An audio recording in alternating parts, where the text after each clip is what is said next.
Hey there, Heather Holders, Jeff Cutter Down. Welcome you to yet another Cutter Top 10 NHL video. And today we'll be looking at the top 10 Stanley Cup Finals of all time. And as you can see, I'm rocking the Toronto Maple Leafs number 34 jersey, if you will, in honor, of course, the Leafs and my love for the Toronto Maple Leafs. But the fact of the matter is that the Leafs have been involved in some great Stanley Cup finals and all that. And of course, you can make the joke that the Leafs have never been to a Stanley Cup final since 1967 or lifted the cup since 67. But the fact of the matter was that, you know, the Leafs were once the dominant team with the most Stanley Cup wins before the Habs came along and ruined everything. Typical Montreal. So anyway, we have 10 of the greatest Stanley Cup finals of all time being produced and all that. First off, at number 10 is the 1960 Stanley Cup final between the Habs and the Leafs. The Habs and Leafs were a massive rivalry. They still technically are, but 1960 was amazing. The Leafs were playing for keeps and all that, trying to ruin Montreal, and they were in the midst of the whole Bill Barilko curse and all that. So anyhow, the Leafs had not won a Stanley Cup since Bill Barilko disappeared that summer in 1951 after winning the Stanley Cup in one of the greatest finals ever that didn't make the top 10, but should have made the top 10 because this was the one that saw the Leafs and Habs all 5 games of the finals go to overtime and Barilko being the hero. Nevertheless, the Leafs were trying their best, but Montreal swept Toronto and did what only the New York Yankees did in history, and that was win 5 straight championships in any of the big four things. I don't think the NFL pre-Super Bowl had a team win 5 straight belts. I know Cleveland. I think Cleveland, not even Cleveland. Like Cleveland never won 5 straight. But anyway, yeah, Montreal did something that the Yankees in the early, like from 49 to 53 did, was win 5 straight titles. Now I know you'd be saying, what about the Celtics? Well, remember, in 1960, they had just won their 3rd straight title. They hadn't hit the 5 mark, or the 8 that they had in 1966. But this would be the end of Rocket Richard's greatness, because Rocket Richard retired prior to training camp in 1960. And he was just amazing and all that, closing out his career with a 5th straight cup win. You had Jean Beliveau, Jacques Plante, and Andre Pocket Rocket Richard on the team too. And of course, Doug Harvey and Tom Johnson on defense.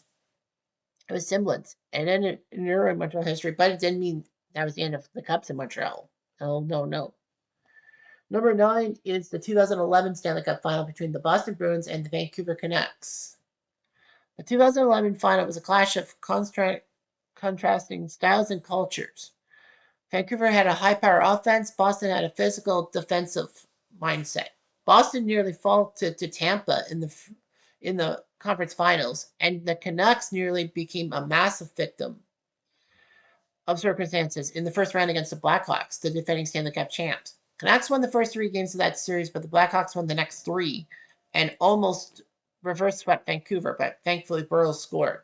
This was also when the Canucks in the conference final against San Jose was the benefit of a partition, as a puck seemed to have gone over the glass and out of play, but it struck a partition, and Kevin Bieksa, with the presence of mind, slapped it into the net, giving it a weird goal. Somebody on YouTube said it was the ghost of Luc Bourdon, who was a Vancouver promising defenseman who died in a motorcycle accident.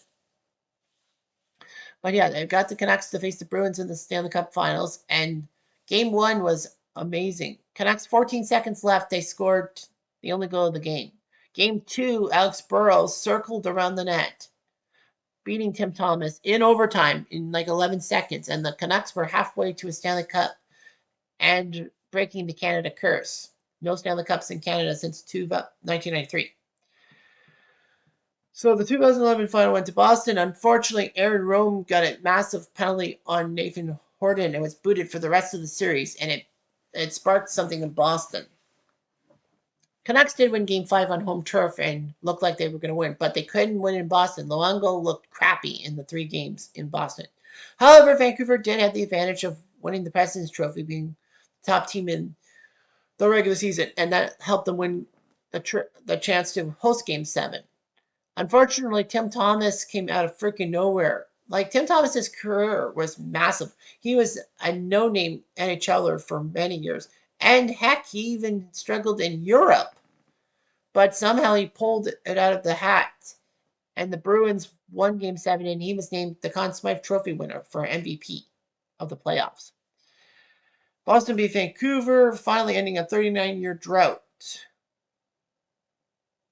But unfortunately, Vancouver did not take it too well. Akin to 1994, and that it does make the list, the Vancouver Canucks ended up seeing their fans riot on the streets. There's a documentary on it.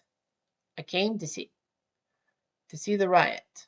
Anyway, number 8 is the 2009 final between the Penguins and the Red Wings. 2008 was massive enough, as the Red Wings won Game 6 in Pittsburgh and ruined Sid the Kid's chances for a Stanley Cup, Alonzo Malkin.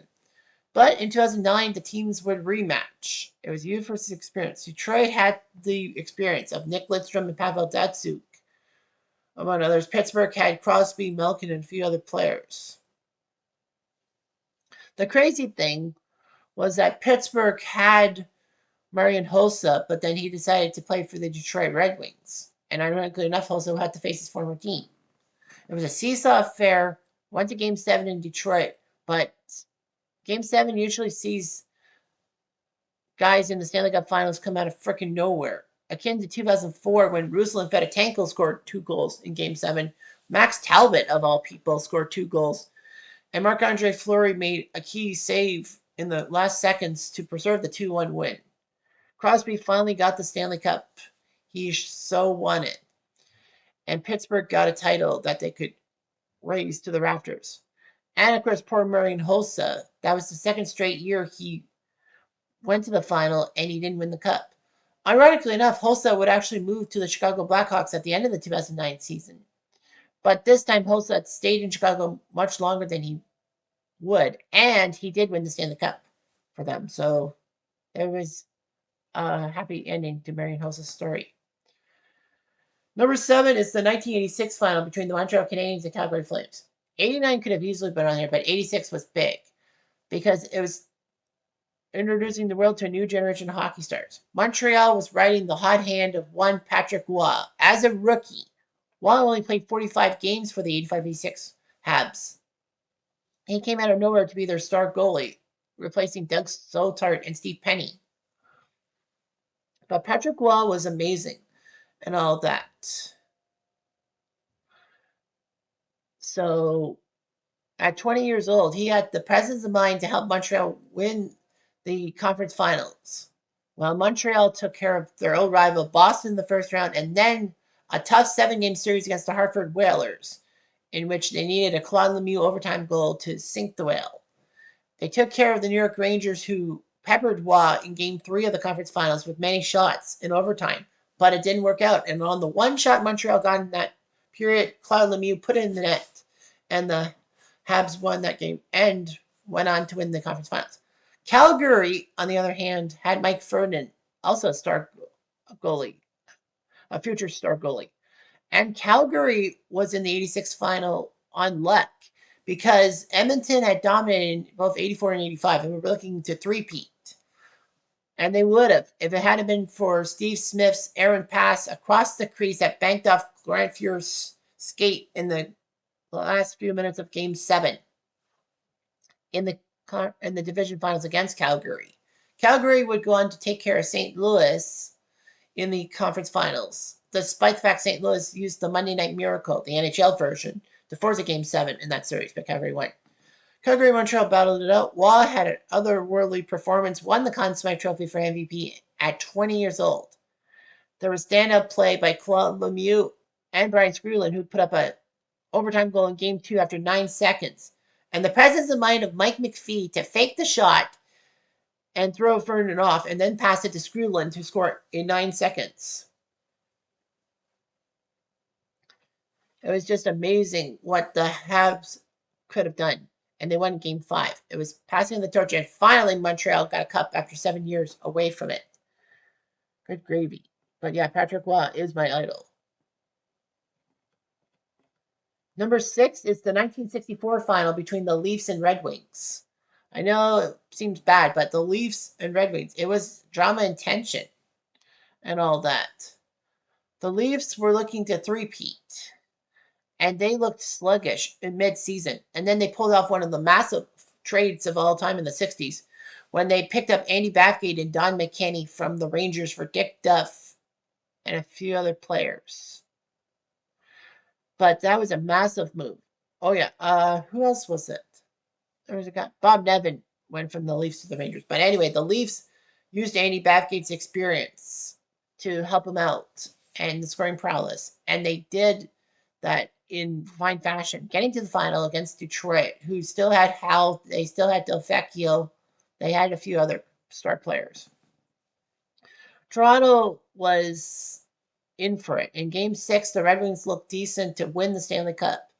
Bob Bond took a shot off his ankle, and then he dramatically collapsed and all that. A lot of people said he was faking it, and his injury was better than what people thought. Bond couldn't take the drama. He told the trainer to tape it up, give me a shot of freezing, and let me on the ice in overtime. And he did. Bob Bond um, um, got the clearing pass. Detroit's Al Langlois was trying to pass it out of the zone, but Bond shot from the point and deflected somehow over Terry Sawchuk, and the Leafs won Game 6 to force a Game 7 on a Saturday night on home turf at Maple Leaf Gardens. And the Leafs won 4-0, solidifying their status as a perennial contender of the 60s and all that. The Leafs knew what they were doing. At number 5 is the 1987 Stanley Cup Finals between the Oilers and the Flyers. Edmonton was on a mission because they had just choked their chance at a three-peat in 1986. And I bet dollars to donuts they definitely would have won the Stanley Cup and made Patrick Roy look like a pauper in 86. But yeah, that bad circumstances with Steve Smith, they were possessed. And they did. They did well in the playoffs. And then the Flyers coming out of the other conference, the Wales Conference, beating the Habs in the conference finals. And Montreal screwed up by putting Brian Hayward in net for the majority of the conference finals, not Waugh. Who knows what Waugh would have done and all that. But yeah, the Flyers took care of the Habs. They took on the Oilers. It was huge. Edmonton had Gretzky, Messier, Curie, and the embattled Steve Smith on their team. The Flyers had a resilient team, and Ron Hextall in his rookie year, a year after the Flyers lost Pelle Lindbergh to a tragic car accident, he was backstopping them, and it was huge. The Oilers were up 3-1 and felt like easy peasy lemon squeezy. Another 5-game series just like 85. Didn't happen, as the Flyers would win games 5 and 6. Game 6 dramatically on a goal by J.J. Daniel. And then they went to Game 7, which was a dramatic Game 7, which ended up being 3-1. Glenn Anderson sealing the deal in the last 2 minutes. But these two teams really played their hearts out. The goaltending was great. Fuhr and Hextall were battling each other. Ironically enough, Fuhr and Hextall would be teammates for the 1987 Canada Cup team. And Hextall, strangely enough, won the Conn Smythe Trophy for playoff MVP, despite being on a losing team. He earned it. And maybe the Flyers had a star goalie worthy of being better than Pelle Lindbergh. Not so fast. Hextall's injuries would ruin him. But the Oilers did the right thing. Gretzky raised the cup and gave it to Steve Smith, the first person he passed it off to, because Steve Smith's error blew them in 86. But Gretzky didn't hold it against Steve Smith. Unfortunately, the Edmonton fans did.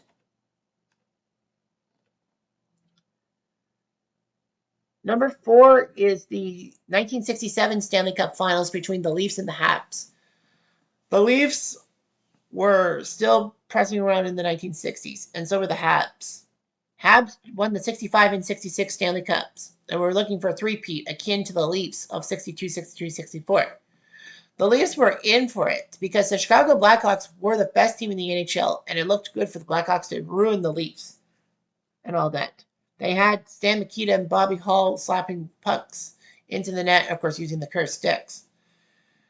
But the Leafs had a secret weapon. Even though they were one of the oldest teams ever in the playoffs, they had experience in the nets. They had Johnny Bower, the China Wall, who was picked up by the Leafs in 1958 from the AHL, and Terry Sawchuk, who they picked up in 1964 in what they called the intra-league draft, in which teams could draft players from other teams' rosters. It wasn't an expansion draft; it was just a waiver draft, if you will. But yeah, they had Bauer and Sawchuk, and both goalies used their prowess, especially Sawchuk in Game 6 of the Leafs Blackhawks semifinals, broadcast live on CBS on a Saturday afternoon. You don't see that every day. But anyway, he took a massive Bobby Hall shot, and people thought he was dead. But no, he wasn't. He backstopped them to the finals against the Habs.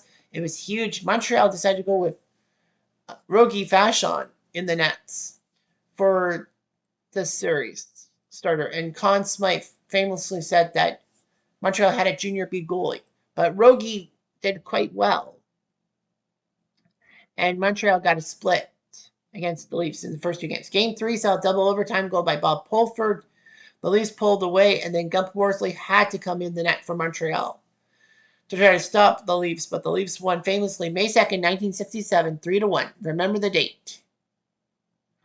And, George Armstrong, the captain, being the last goal scorer, the last Leaf to score in the Stanley Cup Finals. Can't believe it. It's 1967. I mean, my mom was 16 when this happened. But nevertheless, the Leafs were a decent team and all that. They were over the hill, but, expansion and just age caught up with the Leafs. And, they went back to being crapola. Number 3 is the 1942 final between the Leafs and Red Wings, which saw the Leafs pull off one of the greatest comebacks of all time. So in 1942, World War II was raging and teams were losing players left, right, and center. Montreal got lucky because a lot of their players were French Canadian and they weren't really needed by the Army. So anyhow, Toronto and Detroit managed to get to the final, and Detroit won 3 straight games, and it looked like they were going to win the Stanley Cup and Toronto was going to falter. Toronto had a history of being in the finals in the 30s and 40s and failing and all that, like making a lot of Stanley Cup finals in the 30s, but just couldn't pull the trigger. So the Leafs were desperate. Anyhow, the Leafs would take on themselves. They were down 3-0, and then apparently a 14-year-old girl named Doris had a letter, and the Leafs read it out loud in the dressing room and said they would win it for her. The Leafs won Game 4, and better than that for Leaf fans at the time was that Jack Adams, the legendary coach and GM and dipshit of the Detroit Red Wings, got mad at referee Mel Harwood and physically assaulted him, which got him a ban for the rest of the series. The Leafs would pull off a masterclass in Game 5, benching a few of their star players for Don and Nick Metz, M-A-T said. And one of them put up a hat trick in Game 5. The Leafs won Game 6 in Detroit, and then Game 7 in front of Maple Leaf Gardens in front of 17,000 fans, which was the largest crowd at the time to see a game in Canada. The Leafs won 3-1 thanks to 2 goals by Sweeney Schreiner and the winning goal by Pete Langell. And the Leafs did it. They were down 3-0 and put the reverse sweep on the Red Wings, becoming the first of only 4 teams, I think, to do it. 75 was the next reverse sweep when the Islanders took care of the Penguins in the second round. 2010. No, they were. What am I thinking? Yeah. 2010 was when the Flyers in the second round were down 3-0 to the Bruins and reverse swept them. And then 2014 was when the Kings reverse swept the Sharks on the way to the Stanley Cup Finals. So yeah, the reverse sweep was there. Ironically enough, 3 years later in 1945, the Red Wings almost reverse swept the Leafs. The Leafs were up 3-0, blew that lead, and in Game 7, the Leafs ended up winning on a goal by Babe Pratt. Number 2 is the 2001 Stanley Cup Finals between the Avalanche and the Devils. 2 powerhouse teams. You couldn't get any better than that. The Devils using their trap to their advantage and their defense of Marty Brodeur and Scott Niedermayer, who the Leafs should have had if they hadn't traded that first-round pick for Tom Kurers. They were strong and all that. Colorado had a mission. They were trying to win their second Stanley Cup in Colorado, and they had Joe Sakic, Peter Forsberg, and Ray Bourque on their squad. Ray Bourque was chasing his first cup after 22 seasons. Peter Forsberg missed the final because of a ruptured spleen. He had to have it removed. And Joe Sakic had to carry the team on. And of course, led by the great Patrick Waugh. They had the goaltending aside. Colorado was actually nearly snake bit by the Kings in the second round, going to a game 7. So these two teams, Avalanche and Devils, Waugh versus Brodeur, it was just massive.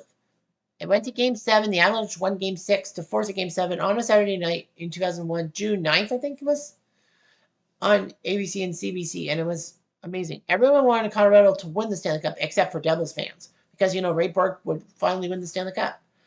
Led by 2 goals by unheralded Alex Tanguay and a goal by Joe Sakic to ice it. The Avalanche won 3-1. Ray Bourque finally got the Stanley Cup. Sakic didn't raise the Stanley Cup. He accepted the cup and then allowed Ray Bourque to raise the cup. And it was one of the most emotional moments in NHL history to see Ray Bourque finally winning the Stanley Cup. It's just amazing. And finally, number 1, 1994, Rangers Canucks. The Rangers had one of the worst droughts in NHL history. They won the cup in 1940, beat the Leafs, and famously burned their mortgage in the bowl of the cup. The Rangers had a few curses and all that. They had a few great chances after 1940 to win the Stanley Cup, but not a whole lot. Hell, they had a 21-year drought of not even winning a playoff series. Everyone kids about the whole Leafs thing, that they had that drought. From 2004 to 2023, they couldn't win a first-round series to save their lives. But the Rangers were worse. 1950, they went to the Stanley Cup Finals, lost to the Red Wings, and didn't win a playoff series until 1971 when they took care of the Leafs. The Rangers had a chance in 72 to win the cup, but failed. 79, they had a chance and failed. Everyone thought the Rangers were just basically dead and buried. But thanks to Mike Keenan and making some massive moves, including getting rid of Mike Gardner for the one of Glenn Anderson, and getting rid of James Patrick and all them. And then also picking up in the trade deadline people like Brian Noodles Noonan and Stefan Matteau. Everyone thought the Rangers were bonkers with those trades, but Keenan knew what he was doing. And the 94 Rangers took care of the Islanders, took care of the Caps easily. The Devils gave them pause. It took 7 games to get rid of the Devils. Of course, Messier had the guarantee and the hat trick in in the third period of that one. And they got Matteau's swooping puck off of Slava Fetisov in the net. Matteau, they claimed in New York. Vancouver were a massive underdog. They were ranked 7th when the NHL finally decided to do the 1-8 playoff system. Canucks were number 7. They faced the number 2 Calgary Flames and were down 3-1. What did the Canucks do? They pulled off one of the best 3-1 comebacks in NHL history. Not only did they win those games and win the series in 7, but they did it in overtime all 3 times. Jeff Cornell, Trevor Linden, and Pavel Bure were the heroes, especially Bure's double overtime goal in Game 7 in Calgary and putting Calgary to rest. Vancouver would take on Dallas in the second round, beat them, and then take on my powerful Toronto Maple Leafs and face them. And unfortunately for the Leafs, they won Game 1 of the conference final, but couldn't win the next 4. So it was just pathetic for the Leafs to fall to a team like the Canucks. So it was Rangers-Canucks, but the Canucks had a big surprise. Greg Adams in Game 1 scored in overtime. The Rangers did win the next 3, including one game in which Richter stopped Bure on a penalty shot, which stemmed the tide. Rangers choked in Game 5. They had a chance to win the cup on home ice. They lost Game 6, and then it was down to a Game 7 Tuesday, June 14th, 1994. The Rangers won the game 3-2. It was close, though. The Canucks had chances to tie the game late on Nathan Lafayette and Martin Gelinas hitting the post. And, of course, who can forget Brian Leetch's opening goal in which he seemed to hold the puck for too long but somehow put it top shelf over Kirk McLean. And the Rangers broke the 54-year drought, which was the longest in NHL history, until, of course, the Leafs just had to break it. And, of course, New York finally got the cup. And one fan had the sign that says, "Now I can die in peace." Absolutely. Unfortunately, the 94-95 Rangers were dismantled due to due to the owner strike that ruined half a year, and Mike Keenan basically getting out of the way and being moved to St. Louis because he couldn't get along with Neil Smith, the GM. Ranger fans can tell you all about the whole 94 stuff. They can recollect, they reminisce and all that. And unfortunately, the Rangers have not won the Stanley Cup since 94. Ranger fans like to say they're the most cursed team in the whole world. But Leaf fans like myself say the famous line, hold my beer. Because we're more cursed than the New York Rangers, and that's the story, Morning Glory. Anyhow, I'm Jeff Diamond. I do